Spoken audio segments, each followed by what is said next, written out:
आज़ाद हो गया तो हमारे पास वोटर कार्ड बन गया। तो वोटर कार्ड बन गया मतलब वोटर कार्ड किसने बनवाया? शहीद आजम भगत सिंह जैसे हजारों लोगों ने अपना खून दे के ये वोटर कार्ड बनाया है। बड़ा दुख होता है जब पता चलता है इस मोहल्ले में जी वोटर कार्ड 2000 में बिकता है। इस मोहल्ले में तो दारू बांट दो जी 4 पेटियां, तो वोटर कार्ड जहां मर्जी ले जाओ। बड़ा दुख होता है। मैं कहता हूँ उसकी कीमत पहचानो, भले ही हमको ना डालो लेकिन अपनी मर्जी से तो डालो। कम से कम जब आप वोट का कोई सौदा करते हो 2000 में 5000 में या किसी लालच में आकर, तो वो वोट का सौदा नहीं होता, वो शहीद आजम भगत सिंह जैसे हजारों योद्धाओं के खून का सस्ता सौदा होता है। इस खून का सस्ता सौदा मत करो। उन्होंने बहुत बड़ा हथियार दे दिया, वो वोट डाल के बदल दो। जो लूट रहा है उसको बदल दो, जो खराब है उसको बदल दो। आपके पास चांस मिल गया। अब भगत सिंह ने कहा था कि क्रांति के लिए हर बार बंदूक उठानी नहीं पड़ती, क्रांति के लिए किताबें भी होती हैं। हम लोगों ने भगत सिंह की ऐसी इमेज बना दी है, शायद वो एक लड़ाका नौजवान था लेकिन उनके हाथ में किताबें भी थी। ये भी सोचो, कभी किताब वाली फोटो देखना, कभी आप पढ़ना कि भगत सिंह क्या क्या किताबें, कौन सी किताबें पढ़ते थे और क्या लिखते थे। उनको जब कहा गया शादी करनी है तेरी, तो भगत सिंह ने कहा, उस दिन मंगना था, मंगनी थी उस दिन जिस दिन भागे थे, तो उन्होंने कहा इश्क करना सबका पैदाइशी हक है, इश्क करना सबका पैदाइशी हक है, क्यों ना इस बार वतन की सरजमी को महबूब बना लिया जाए। जो वतन की सरजमी को, जो देश की धरती को महबूब बनाने वाले लोग थे, उन क्या लोग थे। तो उनके सपनों की आज़ादी, ये चंद जो नफरत फैलाने वाले उस आज़ादी का गलत इस्तेमाल करें, ये हमें बर्दाश्त नहीं है। हमने कुछ नहीं बनना जी।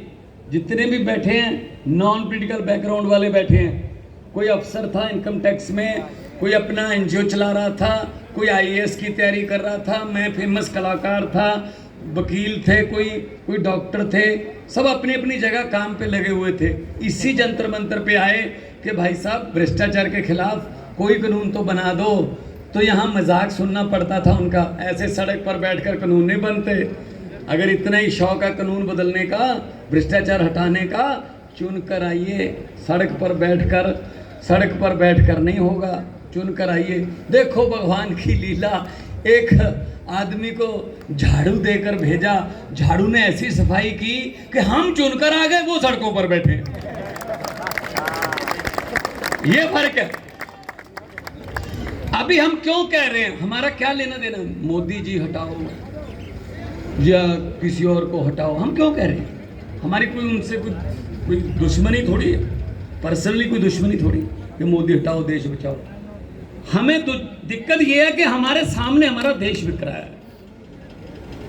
तो आने वाली पीढ़ी हमसे पूछेंगी, भाई जब देश बिक रहा था तुम क्या कर रहे थे?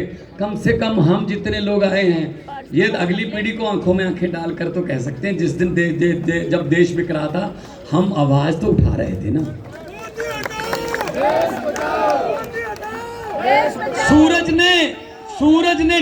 सूरज ने डूबने से पहले पूछा, कोई है जो मेरी जगह लेगा?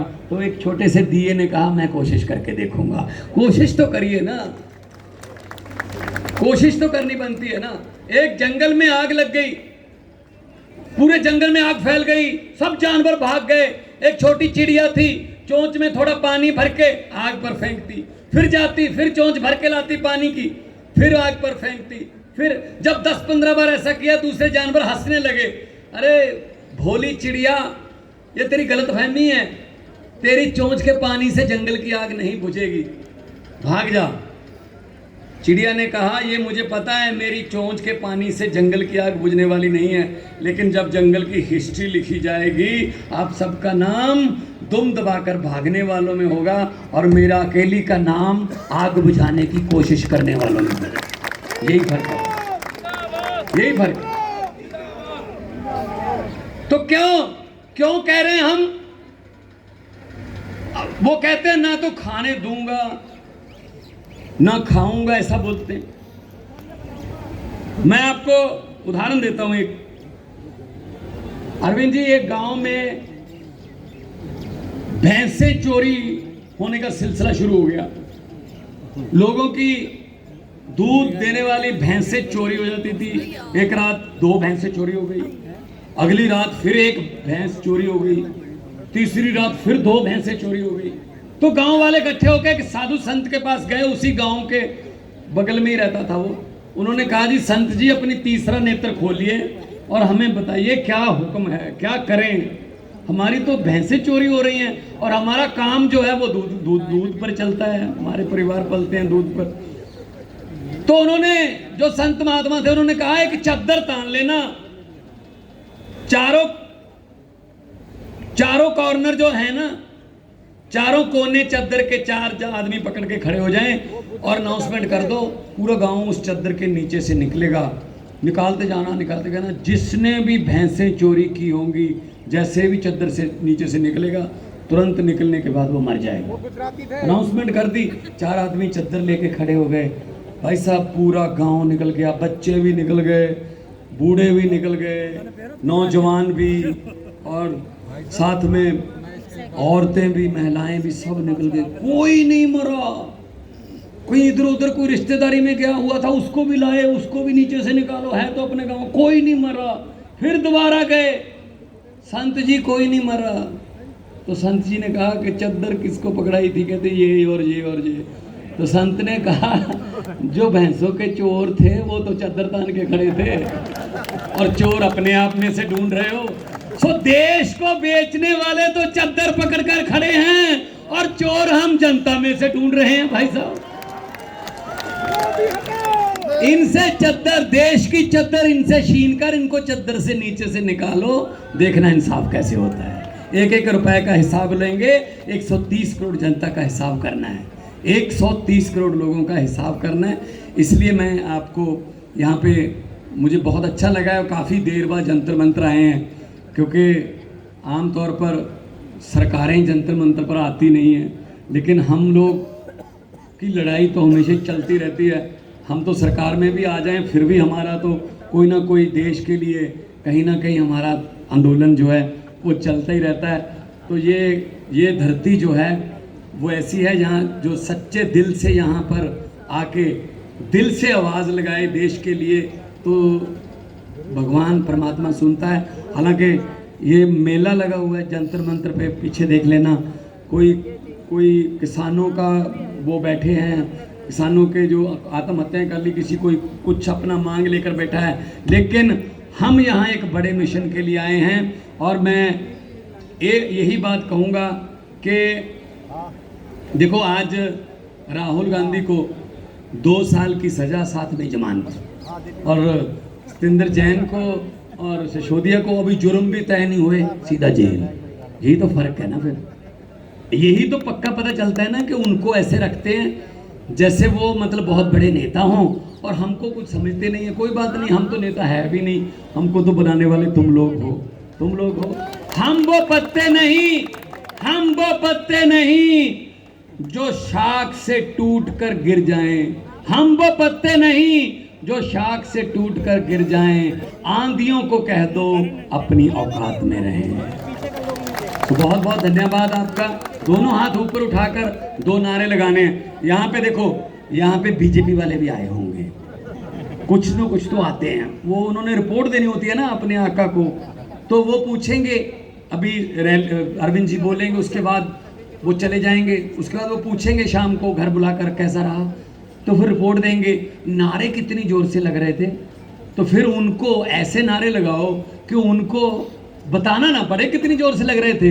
वो कहें सर ये पूछने की बात है, आपके घर पे भी तो सुन रहे होंगे, यही तो घर है इनके, यही तो घर है आसपास इनके। तो इनके जो घरों की ताकियां और इनके शीशे हिल जाएं इनकलाब जिंदाबाद से, और शहीद आजम भगत सिंह का देना, उनकी आत्मा को शांति मिलेगी। हैं कुछ जो मेरे वाला दिया जगा रखा है, जिन्होंने इनकलाब वाला दिया जगा रखा है, दोनों हाथ ऊपर उठाकर इनकलाब। थोड़ा सा वॉल्यूम और कर दो, ये आरसीआर पर जाना है सीधा। अभी नए घर तक ही पहुंचा है, अभी वहां आए नहीं, और मुझे लगता नहीं है वहां आएंगे। पुराने वाले घर तक पहुंचाना है। इनकलाब, इनकलाब, भारत माता बोले बहुत बहुत धन्यवाद, बहुत बहुत शुक्रिया, बहुत बहुत मेहरबानी, आपने प्यार सत्कार से सुना, बहुत बहुत आपका आभार व्यक्त करता हूं। साथियों, जैसा कि भगवंत साहब ने बताया, सरदार भगत सिंह भी काफ़ी पढ़े लिखे भी थे और खूब किताबें लिखते थे, शोध करते थे, पढ़ते थे। और बाबा साहब भीमराव अंबेडकर ने भी कहा कि शिक्षा शेरनी का वो दूध है जिसे जो पिएगा वो दहाड़ेगा। तो शिक्षा बहुत जरूरी थी, और जो लोग किसी मजबूरी से अशिक्षित भी रह जाते हैं, वो भी चाहते हैं कि बच्चे पढ़ लिख जाएं।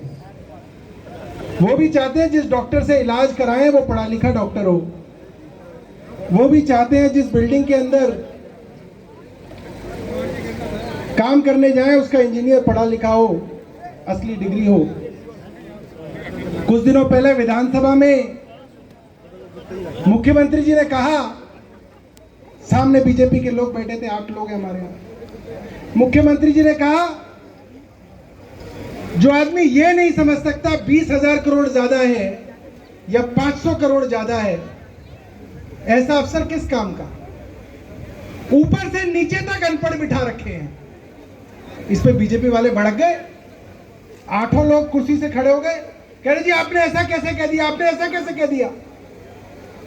हमारे लोगों ने पूछा, भाई हमने तो किसी को अनपढ़ कहा ही नहीं, आप क्यों नाराज हो रहे हो। तो उन्होंने, अच्छा तो आप हमें बेवकूफ भी समझते हैं, हमें नहीं पता कि कौन अनपढ़ है। तो ये सब जानते हैं। तो मैं जोरदार तालियों से स्वागत करूंगा दिल्ली के मुख्यमंत्री और आम आदमी पार्टी के राष्ट्रीय संयोजक अरविंद केजरीवाल जी का।